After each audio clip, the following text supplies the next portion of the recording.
Nous savons maintenant ce qu'est une classe et ce qu'est une instance de classe. Nous avons découvert comment écrire un constructeur et comment écrire un destructeur.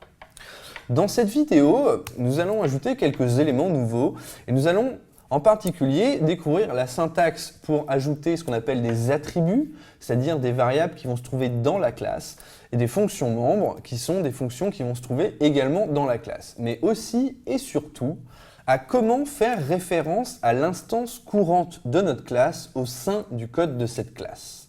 Alors, ça a l'air un petit peu compliqué dit comme ça, mais vous allez voir, en pratique, c'est très simple. Nous retrouvons le même exemple que dans la vidéo précédente, à savoir notre classe sample. À l'intérieur, nous retrouvons ici la déclaration de notre constructeur et la déclaration de notre destructeur. Vous voyez ici que j'ai également déclaré tout simplement une variable de type int que j'ai appelée foo. Eh bien, ça va être un attribut.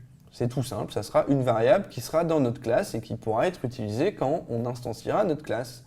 De la même façon, ici, vous voyez une fonction que j'ai appelée bar, que j'ai déclarée en tant que pas de retour et pas de paramètres. Okay. Et cette fonction aussi sera utilisable une fois qu'on aura instancié notre classe. D'accord ? Alors, découvrons ensuite une petite particularité intéressante qui va être de comment je peux faire référence à mon instance courante pour pouvoir utiliser ma variable de classe, là mon attribut, en tout cas ma variable d'instance ou ma fonction d'instance, ma fonction membre. Découvrons ici le code de notre constructeur. Alors, réfléchissons 2 secondes. Un constructeur, on sait que c'est un code qui va être exécuté à l'instanciation de notre classe. Donc si notre classe est censée contenir des données, des attributs, ici par exemple c'est entier foo, ça va être intéressant de faire en sorte que toutes ces variables, tous ces attributs soient initialisés dans le constructeur pour pouvoir être utilisés ensuite. Alors c'est l'exemple que je vous propose ici, donc c'est très naïf, on verra ensuite qu'il y a des façons plus malignes de le faire, mais en tout cas ça fonctionne, donc regardons ensemble. Nous avons un constructeur ici, donc le constructeur de la classe sample, qui ne prend aucun paramètre. Donc j'ai toujours mon affichage de constructeur appelé, c'est le même code que dans l'exemple précédent. Mais ici, j'ai utilisé un nouveau mot-clé qui est le mot-clé this. Alors, c'est quelque chose qui peut paraître peut-être familier si vous avez un petit peu d'expérience sur d'autres langages objets. Vous avez peut-être entendu parler du mot-clé self. Eh bien, c'est exactement la même chose, à savoir que this, en C++, est un pointeur qui pointe sur l'instance courante. Donc, si je souhaite mettre la variable foo de mon instance courante à la valeur 42, par exemple, je vais tout simplement écrire cette ligne this flèche foo égale 42. Alors, pourquoi flèche et pas point? Je vous l'ai dit, this est un pointeur.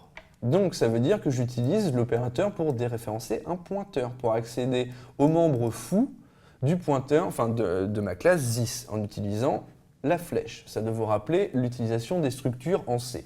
C'est normal, c'est exactement la même chose. Alors on voit ensuite que je peux afficher le contenu de cette variable, donc là cette ligne-là elle est très simple, vous la comprenez bien. Je fais appel à l'attribut foo de mon instance courante et je vais afficher ça, donc j'imagine que ça va écrire 42 si tout se passe bien. Et avec la même logique, mais cette fois c'est un petit peu différent puisque vous ne pouviez pas le faire directement en C. En C++, il devient possible d'appeler une fonction directement à partir d'un pointeur d'instance de cette façon-là. Vous avez ici une fonction bar qui est dans la classe sample. Il n'est pas question ici de pointeur sur fonction ou de syntaxe un petit peu plus compliquée, ça viendra après.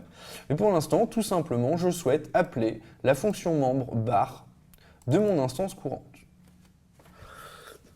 Le reste est aussi simple, on voit ici le code du destructeur qui est exactement le même que dans la vidéo précédente et tout simplement ici le code de ma petite fonction membre bar qui va être juste appelé, enfin mentionner que la fonction a été appelée. Donc rien de compliqué. Par curiosité, je vous montre le contenu de mon main d'exemple et vous pouvez constater que c'est exactement le même que dans l'exemple précédent. Alors compilons cet exemple. Ça compile, exécutons notre code, que voit-on? Donc je commence par instancier ma classe sample. Donc ma variable, qui est donc mon instance, va me permettre de faire appel à mon constructeur. Enfin, pardon, la construction a lieu une fois que, enfin, avant, pardon, que la variable soit présente. Excusez-moi, je m'en mêle. Donc, le code du constructeur est exécuté. Je vois que la première chose qu'il y avait décrit, c'est afficher constructeur called. Donc, j'ai bien cet affichage. Puis, souvenez-vous, je mettais la variable qui était présente dans ma classe, donc mon attribut foo, à la valeur 42. Puis, sur la ligne suivante, j'affichais this flèche foo. Eh bien, ici, on voit que j'ai bien la valeur 42 qui est dans this flèche foo, ce qui est une excellente chose. Et ensuite, j'avais un appel à la fonction membre bar. Donc, on avait ici tout simplement un appel à la fonction bar et on avait la petite phrase dedans, toute simple. Ensuite, c'était le code de notre constructeur qui était terminé. Donc, on arrivait, on retournait dans le main.